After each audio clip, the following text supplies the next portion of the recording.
apa yang menjadi kelemahan orang Jawa Barat? Saya ngomong orang Jawa Barat. Kelemahan orang Jawa Barat itu di kemampuan membacanya nggak bisa lama. Tetapi apa yang menjadi keunggulan orang Jawa Barat?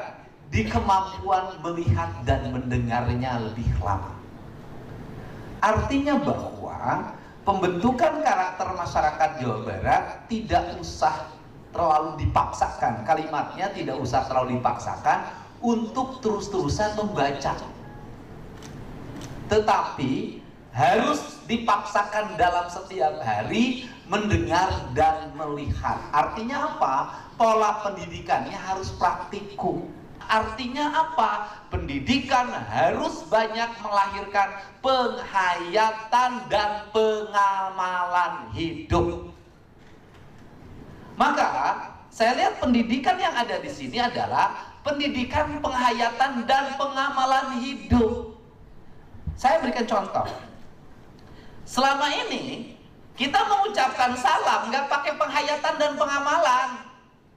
Assalamualaikum, sampurasun, selamat pagi, wilujeng enjing. Beda dengan nilainya begini. Assalamualaikum, sampurasun, selamat pagi. Beda nilai.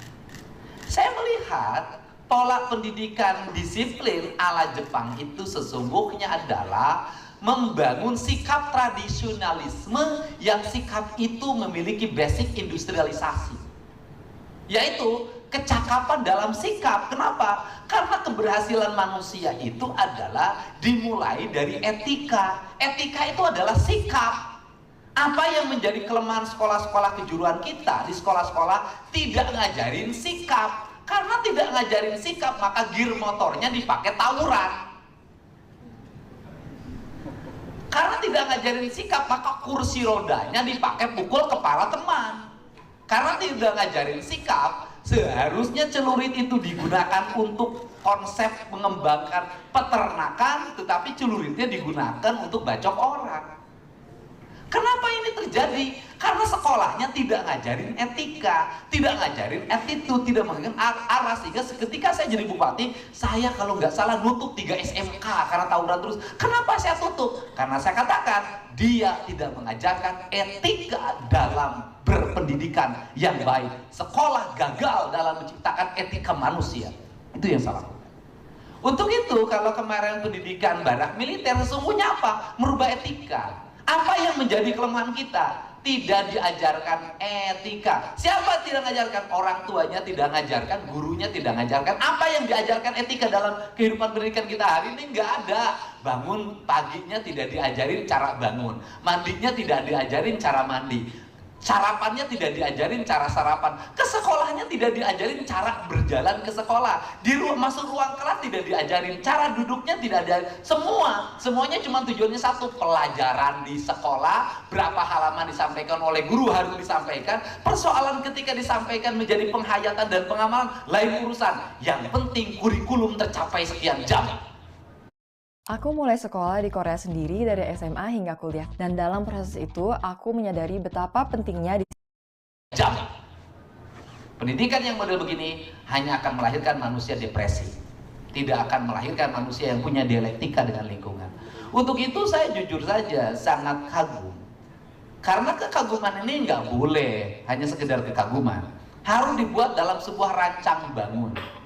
Bukan di rancang bangunnya, Ibu segera sekarang melakukan verifikasi tentang apa? Kebutuhan serapan kerja di tahun 2026. Kebutuhan serapan kerja di 2026 di seluruh kawasan industri di Provinsi Jawa Barat segera dipetakan. Dari peta itu Ibu lihat database dari setiap lulusan sekolah, baik SMA maupun SMK. Orang-orang yang akan diarahkan mengisi menjadi tenaga kerja di kawasan industri ini, sejak sekarang Ibu persiapkan melalui pola-pola pendidikan seperti ini dan pola pendidikan yang membangun disiplin dengan pola-pola pendidikan disiplin ala militer sebagaimana dikembangkan oleh Provinsi Jawa Barat hari ini.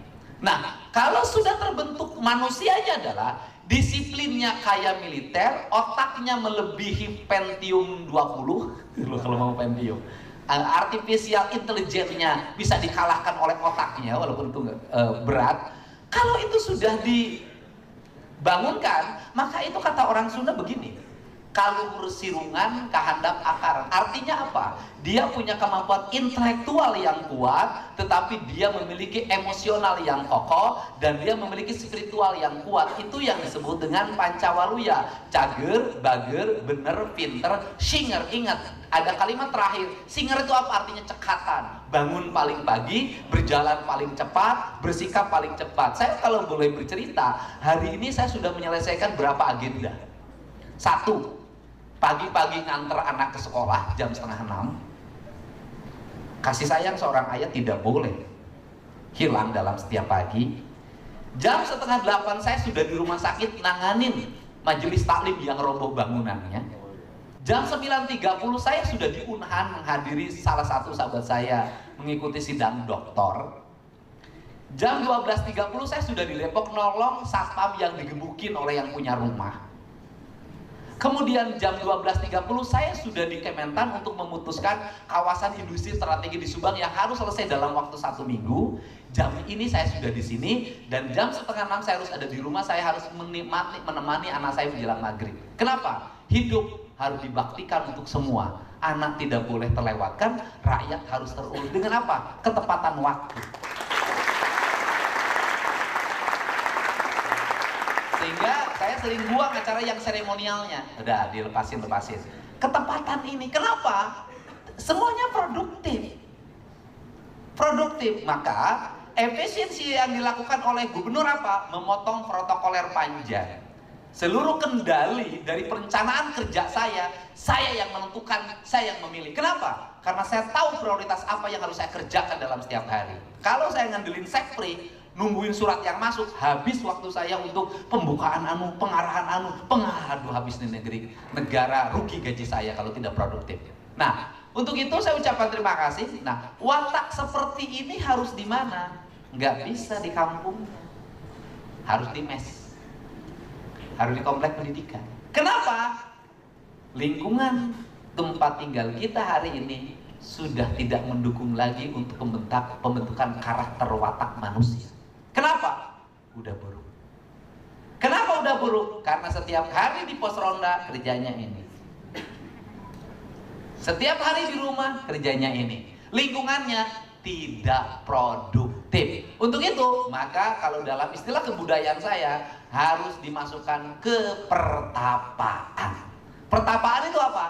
Ini adalah sekolah yang mengajarkan pertapaan. Tapa bertemu orang tuanya, tapa diatur makannya, tapa diatur pola hidupnya, tapa diatur berpakaiannya, tapa diatur sikapnya. Semuanya dipertapakan. Kenapa? Diatur mata, telinga, hidung, dan hatinya. Agar apa? Fokus pada arah tujuan. Kenapa? 1 detik Anda hari ini salah dalam mengambil keputusan, masa depan Anda hancur, lebur, tak ada harapan.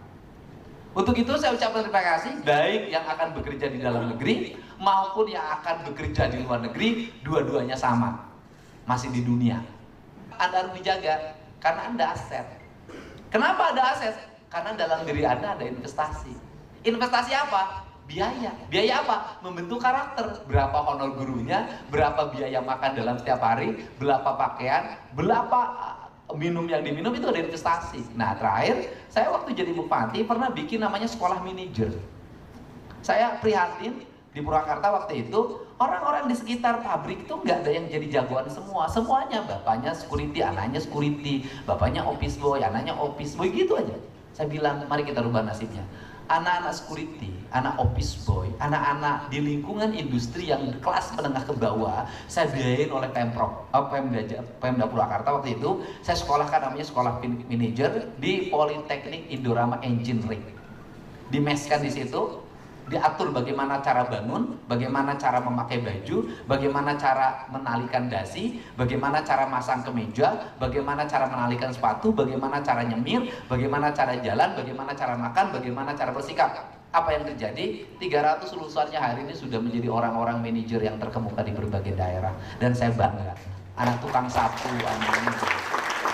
Nah, jadi artinya Sedekah jariah itu cepat. Jadi artinya apa? Anak Indonesia, anak Jawa Barat, semuanya punya potensi yang kuat. Apa yang membuat kita tertinggal? Sistem dan iklim lingkungan kita tidak menunjang untuk melahirkan orang hebat. Saya dulu ngurus sepak bola. Sepak bola saya itu adalah anak-anak SMP. Saya masukin namanya kurikulum sepak bola di Meskan. Ada 42 orang. Makannya dijamin, sepatunya disiapin. Semua tiap hari hanya berlatih. Ada anak yang lolos, pengen pulang kampung. Apa yang terjadi?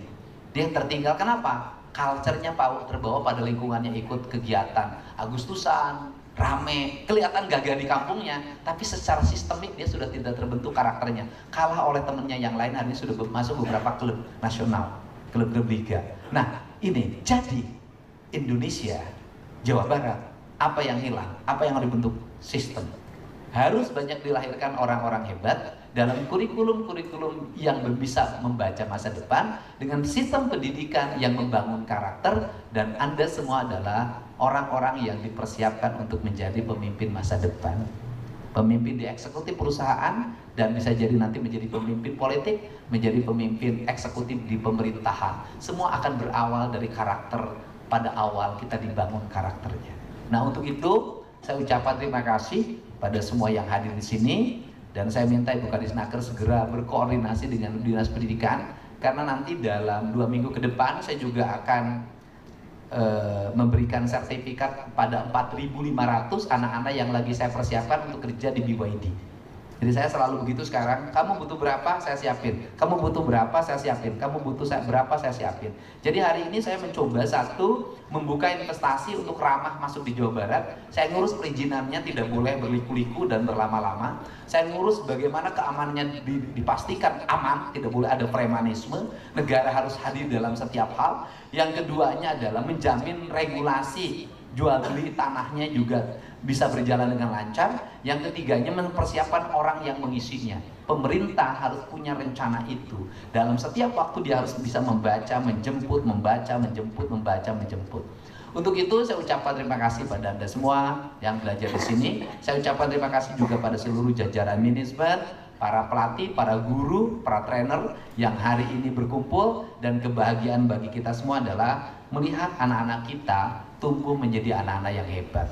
Mana rumah Cilacap? Waduh, orang Cilacap ngomong nangis gaya Cilacap. Udah gaya Jepang. Mudah-mudahan ke depan kita bermimpi bukan hanya menjadi pekerja. Kita harus mulai bermimpi untuk menjadi entrepreneur, menjadi orang-orang yang punya kemampuan memproduksi. Apakah orang Indonesia pinter-pinter? Pinter. Apakah orang Indonesia hebat-hebat? Hebat. Tetapi di Indonesia berkarya, berproduksi sering dihambat oleh namanya birokrasi. Ekspektasi orang untuk berimajinatif seringkali dihambat di kita, dan seringkali orang kita sering melecehkan produktivitas temannya sendiri. Kita bisa lihat bagaimana perjalanan film Rudy Habibie, perjalanan seorang Indonesia yang sangat dihargai di Jerman, tetapi begitu berat mengembangkan pikiran dan gagasannya di negaranya. Semoga kepemimpinan kini dan ke depan di bawah kepemimpinan Pak Prabowo sekarang semakin luas ruang orang untuk berekspresi, menghormati produktivitas dalam negeri, dan menghormati orang-orang yang pandai di Indonesia. Dihormati, diberikan ruang, dan diberikan pendapatan yang cukup. Kenapa? Agar mereka tidak lari ke luar negeri. Dan terakhir saya sampaikan, kita harus juga bisa melihat negara-negara maju, kalau ada anak-anak Indonesia atau anak manapun kuliah di negara lain, pasti yang terbaiknya dipanggil oleh negaranya.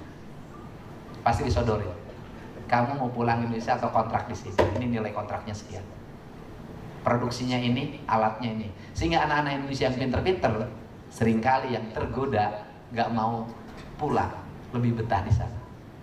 Tetapi yang menjadi problem adalah sudah punya idealisme sebagai nasionalis sejati, ditolak tawaran gaji besar di luar negeri, begitu balik ke Indonesia dicaci maki.